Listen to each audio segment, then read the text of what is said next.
বিজেপির প্রার্থিত্ব লাভের পরই দলীয় টিকিট লাভ করা প্রার্থীদের নিয়ে সমর্থকদের উল্লাস।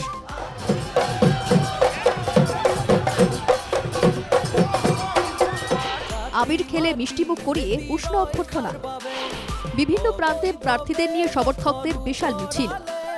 দীর্ঘ প্রতীক্ষার অবসান ঘটিয়ে অবশেষে বৃহস্পতিবার প্রকাশিত হল অসম বিজেপির প্রথম দফার প্রার্থী তালিকা। রাজ্যের 88টি আসনের প্রার্থীর নাম ঘোষণা হতেই প্রতিটি কেন্দ্রে উৎসব শুরু।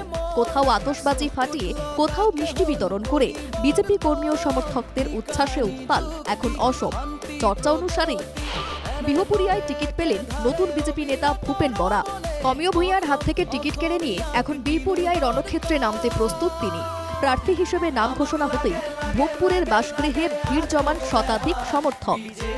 নাচগানের মাধ্যমে প্রিয় নেতাকে শুভেচ্ছা জানানোর পাশাপাশি বের করা হয় বিশাল মিছিল। বিহপুরিয়াবাসীর জন্য নিঃস্বার্থভাবে কাজ করে যাওয়ার প্রতিশ্রুতিও দিলেন তিনি। বিহপুরিয়া সমষ্টিত সৰু ডাঙৰ যিমান বিজেপি কাৰ্যকৰ্তা আছে তেখেতসকলে যদি সহায় কৰে এইটো মোৰ কাৰণে সবতছে ডাঙৰ সৌভাগ্য হ'ব। গতিকে আমাৰ বিহপুৰিয়াত এতিয়া 4গৰাকী প্ৰাক্তন বিধায়ক, 3গৰাকী প্ৰাক্তন বিধায়ক, এতিয়াও ডক্টৰ অমিয় ভূঁইয়া ডাঙৰীয়া বিধায়ক হৈয়ে আছে।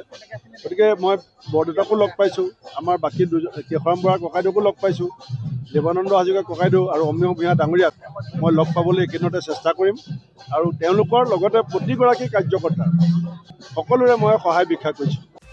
এদিকে টিকিট পাওয়ার পরেই লখিমপুরের প্রার্থী মানব ডেকা পৌঁছে যান ভূপেন বরার বাড়িতে। একে অপরকে জড়িয়ে ধরে জয়ের শপথ নেন দুই প্রার্থী। লখিমপুরের উন্নয়নের স্বার্থে কাঁধে কাঁধ মিলিয়ে কাজ করার অঙ্গীকার করেন তারা। মই আশা কৰিছোঁ যে লখিমপুৰ জিলা আমাৰ বিজেপিৰ জিলা হিচাপে 4খন ছিট আৰু এডমিনিষ্ট্ৰেটিভ জিলা হিচাপে 5খন ছিট। আমি 5খনৰ এখন যিমানটো এতিয়ালৈকে গম পাইছোঁ অসম গণ পৰিষদক দিয়া হৈছে। আমি 5খন ছিটেই বিপুল ভোটত জিকিম। আৰু যিহেতু আমি গোটেইকেইজনে প্ৰখ্যাপিত প্ৰাৰ্থী আৰু যদি আমি যিকো হাতত হাত ধৰি আমি কাম কৰিব লাগিব, সেই কাম জিকাৰ পিছত নহয়, সেই কাম আমি জিকাৰ আগৰ পৰাই আৰম্ভ কৰিম। মাজুলীতে ভুবন গামের নাম ঘোষণার পরেই দলীয় সমর্থকদের উল্লাস। তাকে উষ্ণ অভ্যর্থনা জানিয়ে বের করা হয় বিশাল মিছিল। অন্যদিকে 91 নম্বর টিংখান আসনে ফের মনোনীত হয়েছেন বিমল বরা।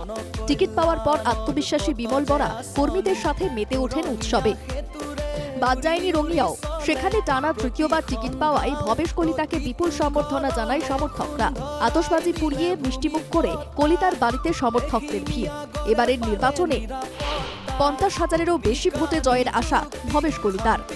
যিখিনি খিলঞ্জীয়া মানুহ আছে, হিন্দুই হওক মুছলমানেই হওক, তেওঁলোকে আজি ভাৰতীয় জনতাৰ প্ৰতি আকৃষ্ট হৈছে। আৰু সেইকাৰণে এনেকুৱা জ্যেষ্ঠ নেতাও কংগ্ৰেছ ত্যাগ কৰি যেনেকৈ ভূপেন বৰা ডাঙৰীয়া আহিলে, বৰদুত বৰদলৈ আহিলে, আগত কেইবাজনো সন্মানীয় ব্যক্তি আহি আমাৰ দলক শক্তিশালী কৰিলে। মই ভাবোঁ ভাৰতীয় জনতা পাৰ্টি আৰু আমাৰ মিত্ৰগোষ্ঠী অৰ্থাৎ NDA অপ্ৰতিৰোধ। মোৰতো এইবাৰ 50,000-ৰ ওপৰ মাৰ্জিনত জিতি যাম। খোয়াং আসনে লুরিনজ্যোতি গগৈয়ের বিরুদ্ধে লড়াই করতে তৈরি চক্রধর গগৈ। দলীয় টিকিট লাভের পরেই বিশাল মিছিল বের করে চক্রধর গগৈয়ের সমর্থকরা। মিছিল থেকেই বিরোধীদের করা বার্তা চক্রধরের। 3 গগৈ এক হলেও আমার কিছু করতে পারবে না। এবার খোয়াং থেকে বিপুল ভোটে জয়ী হবেন বলে দাবি তার। 3জন গগৈ আছে আৰু ময়ো এজন গগৈ, কিন্তু মোৰ লগত আকৌ গোটেই শইকীয়া, হাজৰিকা, সোণোৱাল, আপোনাৰ মিচিং, দেউৰী, মৰাণ, মটক, বেংগলী, বিহাৰী, মাৰোৱাৰী, মানে সকলো জাতি জনগোষ্ঠী আমাৰ লগত আছে। সেইকাৰণে 3 গগৈৰ বিপৰীতে আমি অসমীয়া মানুহখিনিৰ সহযোগ লৈ আমি কাম কৰিম আৰু সকলোৱে আশীৰ্বাদ প্ৰদান কৰিছে আৰু কৰি যাব। নদিয়ায় টিকিট লাভের পর ময়ূর বরগোহাইয়ের বাসভবনে দলীয় সমর্থকদের বিহু নাচ। আবার তিনসুকিয়ায় বিপুল অভ্যর্থনা জানানো হলো বিজেপি প্রার্থী পুলক গোহাই এবং নবগঠিত মাকুম আসমের প্রার্থী সঞ্জয় কিষানকে। মোহনবাড়ি বিমানবন্দরে নামতেই তাদের রাজকীয়ভাবে বরণ করে নেন সমর্থকরা। বরক্ষেত্রী আসনে টানা 3বার টিকিট পেলেন নারায়ণ টেকা। প্রার্থিত্ব পাওয়ার পর পুষ্পবৃষ্টির মাধ্যমে তাকে স্বাগত জানানো হয়। কমলপুর আসনে দিগন্ত কলিতার প্রার্থিত্ব লাভের পর তার সমর্থনে আমিনগাঁও থেকে বের করা হয় বিশাল মোটরসাইকেল মিছিল। এভাবেই প্রতিটি প্রান্তে পছন্দের প্রার্থীকে পেয়ে উচ্ছ্বসিত বিজেপি কর্মীরা। উন্নয়নের প্রতিশ্রুতি নিয়ে এখন ময়দানে পদ্ম প্রার্থীরা। Bureau report, NKTV Bangla.